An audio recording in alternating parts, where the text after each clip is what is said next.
Hello guys, welcome back to your YouTube channel SK study और way of success. मैं हूं आपका educator Shiv Mishra. जैसा कि मैंने आपसे करेजा प्रॉमिस किया था कि जो मैंने आपको टॉपिक पढ़ाया है करेजा, वो चाहे आपका हिंदी का हो या फिर इंग्लिश का या फिजिक्स केमिस्ट्री बायोलॉजी का, पूरा हम लोग कंप्लीट करेंगे। टेंशन काहे के ले रहे हैं यार, बिल पे फालतू में टेंशन ले लेते हैं। अरे यार गुरुदेव, अच्छा ये बताइए, क्या उनका मैसेज नहीं आता तो आप परेशान हो जाते हैं? गुरुजी बहुत परेशान हो जाते हैं, बहुत परेशान हो जाते हैं। लेकिन भैया आप छोड़ दीजिए, ये सब हरकतें छोड़ दीजिए। टाइम नहीं है करे, टाइम नहीं है। गारंटी है, गारंटी है सर कि ऐसा मैं आपको पढ़ाऊंगा ना, दिमाग में सर घस एकदम धसेगा। आप कहेंगे गुरुदेव आप अपने दिल पे हाथ रख के क्यों बोल रहे हैं? क्योंकि सर करेजा की कसम खा के बता रहे हैं।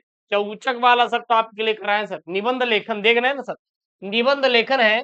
और वो निबंध मैं करेजा आपको, वो निबंध आपको दे रहा हूं जो आपको मैंने पढ़ाया था, जो मैंने आपको बताया था कि करेजा इस टॉपिक पर आप निबंध लेखन तैयार कर लो, आपका काम हो जाएगा। आपका काम क्या हो जाएगा? हो जाएगा। उसी उसी टॉपिक पर मैं आपके लिए लेकर आया हूं। 9 नंबर का करेजा फिक्स है, 9 नंबर का फिक्स है।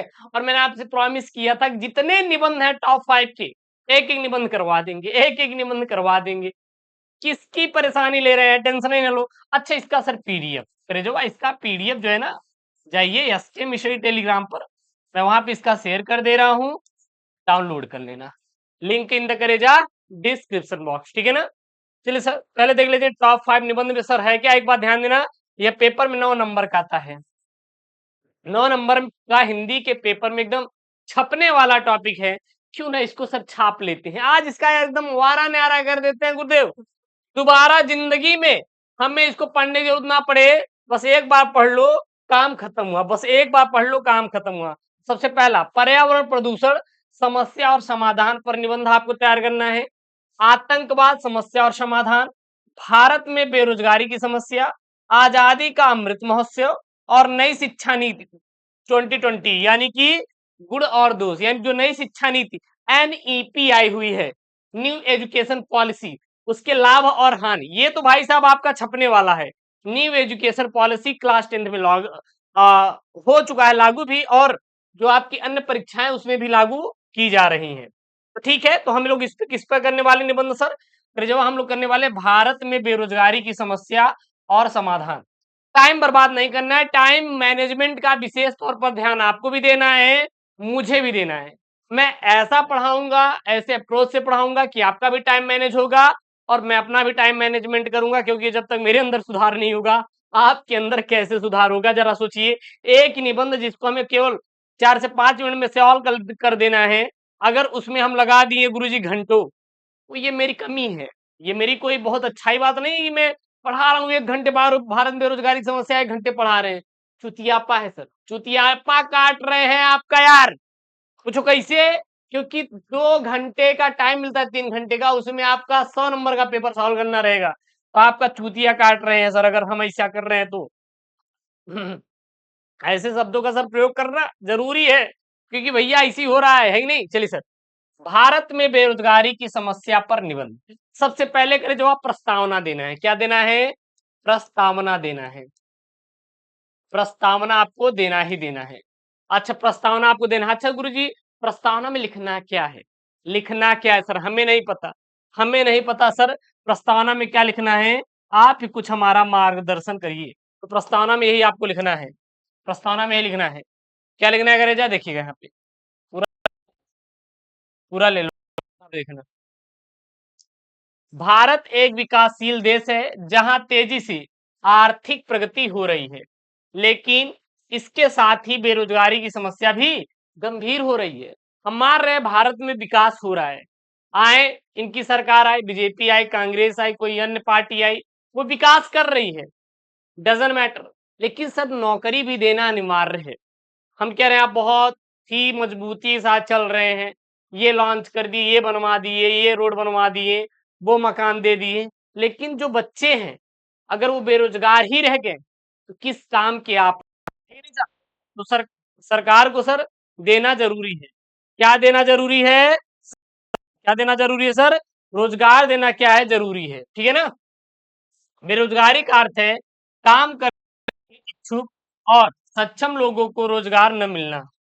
यह समस्या किसी भी देश, किसी भी देश कि आर्थिक और सामाजिक स्थिति पर गहरा प्रभाव डालती है और भारत जैसे विशाल जनसंख्या वाले देश में इसका प्रभाव भी क्या है सर, गहन है। इसका प्रभाव भी क्या है सर जी, गहन है। चलिए सर अगला देखते हैं यहाँ पे। अगला है आपका यहाँ पे बेरोजगारी के प्रकार। सर बेरोजगारी कितने प्रकार के होते हैं, तो बेरोजगारी विभिन्न प्रकार के होते हैं। जैसे कौन कौन से होते हैं, बेरोजगारी विभिन्न प्रकार के होते हैं, जैसे कौन कौन से देखना है यहाँ पे एक एक पॉइंट करके। एक होती है खुली बेरोजगारी। अच्छा, पहली बार आप लोग देख रहे होंगे सर ये खुली बेरोजगारी क्या होती है। जैसे मान लीजिए कोई बच्चा है, वो बहुत पढ़ाई कर लिया और वो निठल्ला घर पर बैठा है, यानी कि उसको गुरुदेव कोई काम नहीं है, कहीं पे उसका कोई धंधा नहीं है, कोई इसको पैसे नहीं मिल रहे हैं, तो जाहिर सी बात हो क्यों कौन सा सर, खुली बेरोजगारी है। यानी कि इसमें लोग पूरी तरह क्या होते हैं, बेरोजगार होते हैं। मतलब उनके पास किसी प्रकार का रोजगार नहीं होता, बस चैट करते हैं बैठ कर, है कि नहीं, और उन्हें कोई काम नहीं मिलता, उसे हम लोग खुली बेरोजगारी कहते हैं। अच्छा, दूसरा छिपी हुई बेरोजगारी। अच्छा, छिपी हुई बेरोजगारी क्या है, इसमें लोग कार्यरत तो होते हैं लेकिन उनकी कार्य क्षमता पूरी तरह से उपयोग में नहीं आती। मतलब कुल मिला के छिपी हुई बेरोजगारी का मतलब ये है कि हमें काम पर रख लिया जाए। अब हमसे ये कहा जाए कि ठीक है, हम आपको महीने में 30 दिन काम देंगे, लेकिन 30 दिन में आपको कितना मिलेगा सर, 30,000। कितना मिलेगा, 30,000 मिलेगा, ठीक है ना। चलिए ठीक है, वो 30,000 आपको मिलेगा, लेकिन हमें 30 दिन काम न देकर कितना दे रहे हैं, केवल सर 10 दिन काम दिया जा रहा है, केवल 10 दिन काम दिया जा रहा है, यानी 30,000 ना मिलके आपको केवल 10,000 रुपए मिल रहा है। तो उसको क्या कहते हैं, छिपी हुई बेरोजगारी। मतलब आपको रोजगार तो दिया गया, लेकिन कह सकते हैं कि आपको किसी काम का नहीं छोड़ा गया। अगला है मौसमी बेरोजगारी। अच्छा, मौसमी क्या है, यह कृषि पर आधारित क्षेत्रों में होती है। मान लीजिए गन्ना लगाना है, आलू की खुदाई करवाना है, आलू की बुआई करवाना है, तो उस महीने में क्या होता है कि लोगों को उसकी आवश्यकता होती है, लेबर की, मजदूर की। अब इसका बेरोजगारी मतलब ये नहीं, कोई जो महिलाएं होती काम करती हैं, दिहाड़ी पे जाते मजदूर, उनके लिए भी ये लागू ही होता है, ठीक है ना। अब क्या होता है, मान लीजिए धान की खेती हो रही, तो उस समय कहीं ना कहीं लोग अत्यधिक चाहिए, ठीक है। जो धान की रोपाई करते हैं वो चाहिए, कटाई में धान धान के मनुष्य चाहिए। तो आदमी को वो मौसम के आधार पर मिलता है, और जब मौसम चला जाता है, जब हमारी खेती हो जाती है, कंप्लीट हो जाती है, तो उस समय सोचिए क्या हमें लोगों की आवश्यकता पड़ेगी, नहीं। तो उस समय कहीं ना कहीं लोग क्या रहेंगे, बेरोजगार रहेंगे। उसे हम लोग मौसमी बेरोजगारी कहते हैं। या लिख सकते हैं यह कृषि आधारित क्षेत्रों में होती है, जहाँ खेत के मौसम में ही रोजगार मिलता है और अन्य समय में बेरोजगारी रहती है।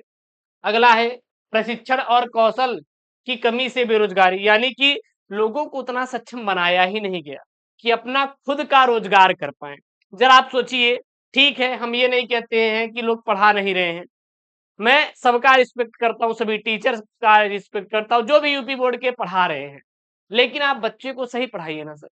हम आपको निबंध तो लिखवा दिए, पढ़ा दिए, हमें समझ में आ गया, आपको समझ में ही नहीं आया, आपको लिखने का तरीका मालूम ही नहीं है, आपकी सोचने की क्षमता उतनी मैंने किया ही नहीं, तो जाहिर सी बात है मेरे पढ़ाने कोई मतलब नहीं निकला।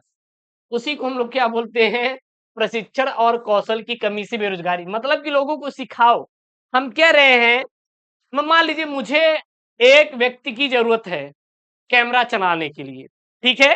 अब वो जो व्यक्ति है उसको कैमरा चलाना आता ही नहीं, तो क्या उसको रोजगार मिलेगा, नहीं मिलेगा, क्योंकि हमें तो कैमरा चलाने वाला लड़का चाहिए ना। अब वो है ही नहीं, उसके बारे में जानता ही नहीं, तो बेरोजगार रहेगा। तो यानी कहीं ना कहीं प्रशिक्षण और कौशल कमी के कारण भी बेरोजगारी पैदा होती है। कई बार योग्य और शिक्षित युवा भी रोजगार नहीं प्राप्त कर पाते, क्योंकि उनके पास उद्योगों की आवश्यकता अनुसार कौशल की कमी होती है, ठीक है। बस मतलब कि किए तो है एमएससी बीएससी, पता नहीं है गुरुदेव कैमरा कैसे चलता है, तो जाहिर सी बात है बेरोजगारी तो रहेगी सर। अगला है बेरोजगारी के कारण। तो बेरोजगारी के कई कारण हैं। सबसे पहले हम दो हमारे, दो का नारा न देकर हम दो हमारे 10। भाई साहब सोचिए, जनसंख्या वृद्धि, पहले सरकारी नौकरी सस्ते में अच्छे से मिल जाती थी, लेकिन आज अगर 10 वैकेंसी आ रही तो उसके लिए पता है 20,000 फॉर्म भरे जाते हैं। 1,000 यूपीएससी की नौकरी रहती, यूपीएससी जो तैयारी करते हैं बच्चे, उसमें 8 से 9 लाख 10 लाख फॉर्म भरे जाते हैं। मतलब सोचिए सर कितनी बेरोजगारी है। यानी जनसंख्या वृद्धि हो गई, उसकी वजह से भी बेरोजगारी पैदा होती है। तेजी से बढ़ती जनसंख्या के कारण रोजगार के अवसर सीमित हो जाते हैं, जिसकी वजह से बेरोजगारी पैदा हो जाती है। और शिक्षा की व्यवस्था भी नहीं है। आप ऐसे लोगों से आप मिलिए, चले जाइए गाँव में, देहात में, जहाँ पे उनको शिक्षा मिल ही नहीं पाती। जब शिक्षा ही नहीं मिलती तो उनको आता ही नहीं कुछ, और जब आता ही नहीं तो कहीं उनको नौकरी मिलेगी नहीं ना। क्यों बच्चे को आईआईटी, जेईई, नीट, अन्य एग्जाम क्वालिफाई करने के लिए लोग पढ़ाते हैं, ताकि वो उस एग्जाम को क्वालिफाई करके वो रोजगार पाए, चाहे कृषि के क्षेत्र में, या फिर हम बात करें सरकारी क्षेत्र में, या फिर बात करें औद्योगिक क्षेत्र में, या फिर हम बात करें गवर्नमेंट क्षेत्र में या प्राइवेट, किसी भी क्षेत्र में। अब कृषि के क्षेत्र में भी रोजगार मिलता है, ऐसा नहीं है, ठीक है ना। शिक्षा व्यवस्था को सही बनाना, यानी कि भारत में शिक्षा का स्तर और प्रणाली रोजगार परक नहीं है, जिससे शिक्षित युवा बेरोजगार रह जाते हैं। उसके बाद औद्योगिक विकास की कमी। औद्योगिक मतलब कि मान लीजिए हम कह रहे हैं लोग तो हैं, लेकिन वहां पे कोई कंपनी है ही नहीं है, तो उद्योगों का विकास भी तो करना चाहिए ना। जब कंपनी रहेगी तभी तो लड़के जाकर काम करेंगे, वहां पे लड़के हैं, कंपनी ही नहीं है, तो यानी कि औद्योग औद्योगिक विकास की कमी कारण भी बेरोजगारी पैदा होती है। यानी कि देश में औद्योगिक विकास की गति धीमी है, जिससे पर्याप्त रोजगार के अवसर नहीं बन पा रहे हैं। चौथा है कृषि पर निर्भरता। भारत में अधिकांश जनसंख्या कृषि पर निर्भर है, लेकिन कृषि में रोजगार के अवसर सीमित होते हैं, ठीक है ना। और क्या है, वही है, औद्योगिक प्रौद्योगिक विकास में कभी भैया सेम टू सेम है, इस लाइन को छोड़ सकते हैं। अच्छा, रोजगारी के प्रभाव कहाँ कहाँ पर पड़ेंगे, बहुत सारे पड़ेंगे। सबसे पहला प्रभाव पड़ेगा गुरुदेव अर्थव्यवस्था पर, यानी कि एक अमीर रहेगा, दूसरा क्या रहेगा, गरीब रहेगा, यानी कि आर्थिक असमानता। क्या सर, आर्थिक असमानता, क्लियर है। चलिए सर आगे यहाँ पे देखते हैं, आगे क्या है यहाँ पे, बेरोजगारी के कारण लोगों की आर्थिक स्थिति बिगड़ती है और समाज में आर्थिक असमानता बढ़ती है, तो ये भी बेरोजगारी क्या है, कारण है। अगला, अपराधों में वृद्धि, यानी कि जब बच्चे बेरोजगार रहेंगे तो क्या करेंगे, वो चोरी करेंगे, डकैती करेंगे, छिनौती करेंगे, इत्यादि काम करेंगे, क्योंकि भैया उनके पास तो पैसा ही नहीं ना, ना रिचार्ज के है, ना उनको घुमाने के लिए है रेस्टोरेंट में, ना उनके लिए कोई गिफ्ट देना है। अब उनका भी प्रेशर रहेगा, भैया अगर आप मुझे नहीं देंगे तो हम भाग जाएंगे। भाग जाओ बे, तुम्हारे जैसे 20 ठो आएंगे। अरे भाई, इतना एटीट्यूड तो रखना चाहिए यार, आप तो सर के स्टूडेंट हैं, आप तो मेरे स्टूडेंट है ही नहीं, जो कि मैं अपने बालों को सोचो पेन से ही अपने झाड़ देते हैं। मतलब यार क्या ही बताएं आप लोगों को, मतलब इतना पढ़ाने के बावजूद भी आप लोग वही वाला काम करते हैं, इसीलिए कभी कभी शक होता है कि आप हमारे ही करेजा हैं कि नहीं। हाँ, अपराधों में वृद्धि, यानी कि बेरोजगारी के कारण लोग अवसाद और हताशा का शिकार हो जाते हैं, जिससे समाज में अपराधों की वृद्धि होती है। सामाजिक अस्थिरता, यानी कि बेरोजगारी से समाज में असंतोष और अस्थिरता उत्पन्न होती है, जिससे सामाजिक संबंध कमजोर होते हैं। चौथा, मनोवैज्ञानिक प्रभाव। लंबे समय तक बेरोजगार रहने से व्यक्ति मानसिक तनाव और आत्मसम्मान की कमी का शिकार हो जाता है और मनोवैज्ञानिक प्रभाव पड़ता है। मतलब समझिए कि आप बेरोजगार हैं, आपके घर वाले सुबह शाम चार आखर कहते ना, चार आखर गुरु सुनाते हैं, मम्मी मेरी ये पढ़ाई नहीं कर रहे हैं, अब उसे कहेंगे कि इतना पढ़ा दिए, साइकिल्ला लेके जाके पढ़ते थे, हाँ, अब बेरोजगार बैठे हो। हाँ, मान लीजिए आपकी शादी हो गई, हाँ, अब भैया आप तो बेरोजगार है, आपके पास पैसे तो है नहीं, तो अपने बच्चे को कहाँ से पढ़ाओगे, उसकी छोड़ो भाई साहब, रोज ताने शाम को, ताने कहाँ से आपसे बियाह होगी, हुआ आपके पास पैसे है नहीं, कहीं ना कहीं वो क्या है, आपके ऊपर मानसिक प्रभाव डाला जाता है, तो क्या है, मनोवैज्ञानिक प्रभाव है। अब लास्ट में क्या है सर, समाधान। क्या है समाधान, सर समाधान कैसे करेंगे इसका, तो समाधान सबसे पहले शिक्षा प्रणाली में सुधार करना है। ये सब पॉइंट आपको अपने से बनाना है, आपको अपने से पॉइंट बनाना है, समझ आ रहा है ना, आपको अपने से बनाना है। मतलब शिक्षा प्रणाली में सुधार करना चाहिए। उसके बाद उद्योगों का विकास करना चाहिए, जितना ज्यादा कंपनी रहेगी उतना ज्यादा लोगों को नौकरियां मिलेगी, आपको पॉइंट बनाना है। कृषि क्षेत्र में सुधार, मतलब कि कृषि की में नई तकनीकों को लाना चाहिए, जब नई तकनीकी आएंगी तो कृषि में पैदावार ज्यादा होगा, तो बेरोजगारी कहीं ना कहीं घटे, क्योंकि उनके पास पैसे होंगे। और स्वरोजगार को बढ़ावा देना, यानी कि जो नए युवा हैं उनके लिए स्वरोजगार के बहुत सारे रास्ते को दिखाना, मतलब वो खुद एक रोजगार पैदा कर पाए। जैसे मान लीजिए कोई फैक्ट्री वो डाल दी, चाउमीन बनाने की फैक्ट्री डाल दी, गोलगप्पे बनाने की फैक्ट्री डाल दी, नहीं मोमोज बेचना शुरू कर दी, पकौड़ा बेच रहे हैं बच्चे, है कि नहीं।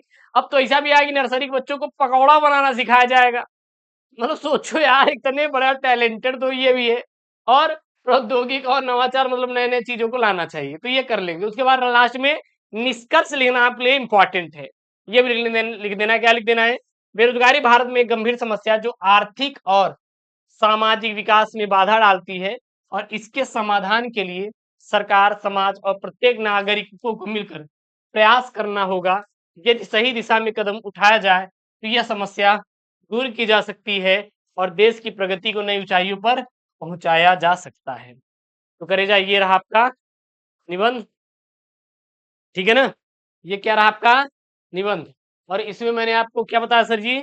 इसमें मैंने आपको देखेंगे तो पूरा का पूरा, पूरा का पूरा, पूरा का पूरा मैंने इसमें 5 इंपॉर्टेंट निबंध आपको लिखवाया, जिसमें से एक मैंने करवाया है बेरोजगारी की समस्या और समाधान, और ये निबंध आप तैयार कर लेंगे, ठीक है ना? ये यहाँ पे, और मैंने इस पे आपको करा भी दिया है, तो इसको आप तैयार कर लेंगे। इसका पीडीएफ हम टेलीग्राम चैनल यस के मिशन भेज देंगे, जाके डाउनलोड कर लीजिए। मिलते हैं नेक्स्ट वीडियो में। ओके दोस्तों, थैंक यू, जय हिंद। एक चीज यार भूल जाते हैं, चैनल को सब्सक्राइब कर दीजिए।